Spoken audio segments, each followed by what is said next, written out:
ভাবুন তো 2030 সালের বিশ্বকাপের বিশাল মঞ্চে বাজছে আমার সোনার বাংলা, গ্যালারিতে লাল সবুজের ঢেউ, লাখো কণ্ঠে বাংলাদেশের নাম।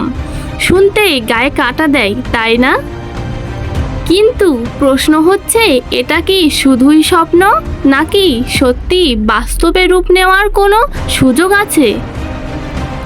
অনেকেই বলবে অসম্ভব, কিন্তু ফুটবল ইতিহাস আমাদের শিখিয়েছে সঠিক পরিকল্পনা থাকলে ছোট দেশও বড় মঞ্চে জায়গা করে নিতে পারে। আজকের ভিডিওতে আমি দেখাবো 2030 বিশ্বকাপে বাংলাদেশকে নিতে হলে কিভাবে হতে হবে সেই গোপন রোডম্যাপ। আবেগ নয়, বাস্তব কথা। আর বিশ্বাস করুন, ভিডিওটি শেষ পর্যন্ত দেখলে আপনিও বুঝবেন এই স্বপ্নটা হয়তো এত দূরেও নয়। বিশ্বকাপে যাওয়ার যাত্রা শুরু হয় প্রাথমিক বাছাই রাউন্ড থেকেই। এখানে বাংলাদেশকে খেলতে হয় ভুটান, মালদ্বীপের মতো দলের বিপক্ষে। নাম ছোট হলেও ভুল করলেই এখানে স্বপ্ন শেষ। তাই এই ধাপে লক্ষ্য হবে তিনটি জিনিস: 1. ফিফা র্যাঙ্কিং উন্নতি করা, যাতে সহজ প্রতিপক্ষ মেলে বা প্রথম রাউন্ড এড়ানো যায়। 2. হোম ম্যাচকে দুর্গ বানানো, ঢাকার মাঠ, আবহাওয়া আর দর্শক চাপকে অস্ত্র বানাতে হবে। মানসিক দৃঢ়তা, প্রতিপক্ষকে দুর্বল ভেবে ঢিলে দিলে সর্বনাশ হবে। এই প্রথম ধাপই নির্ধারণ করবে বাংলাদেশ পরের বড় লড়াইয়ে নামতে পারবে কিনা। প্রথম রাউন্ড পার হলেই আসবে গ্রুপ স্টেজ। এখানে প্রতিটি পয়েন্ট, প্রতিটি গোল গুরুত্বপূর্ণ। ফিলিস্তিনি, জর্ডান, কুয়েত বা সিরিয়ার মতো দলগুলোর মুখোমুখি হতে হবে।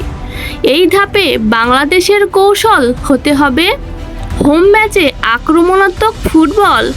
ঘরের মাঠে 3 ম্যাচ থেকে পূর্ণ 9 পয়েন্ট তুলতে হবে। অ্যাওয়ে ম্যাচে সতর্কতা, বড় দলগুলোর মাঠে হার এড়িয়ে অন্তত ড্র নিয়ে ফিরতে হবে। যদি মোট 10-11 পয়েন্ট সংগ্রহ করা যায়, তবে এশিয়ান কাপের টিকিটের পাশাপাশি বিশ্বকাপ বাছাইয়ের চূড়ান্ত ধাপেও পৌঁছে যাবে বাংলাদেশ। শেষ ধাপটাই সবচেয়ে ভয়ঙ্কর।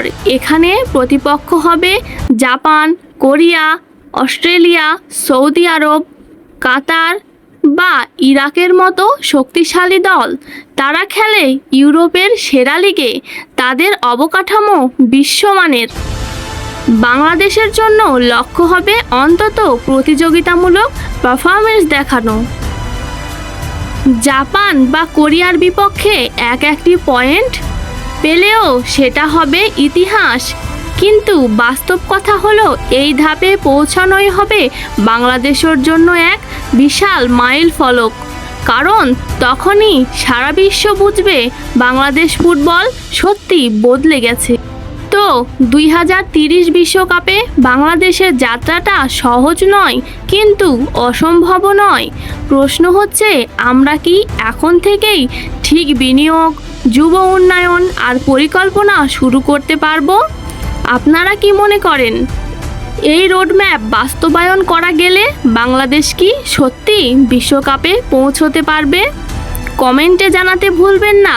আর ভিডিওটি ভালো লাগলে লাইক দিন, শেয়ার করুন, আর নতুন দর্শক হলে সাবস্ক্রাইব করুন বাংলাদেশ ফুটবলের স্বপ্নযাত্রার সঙ্গী হতে।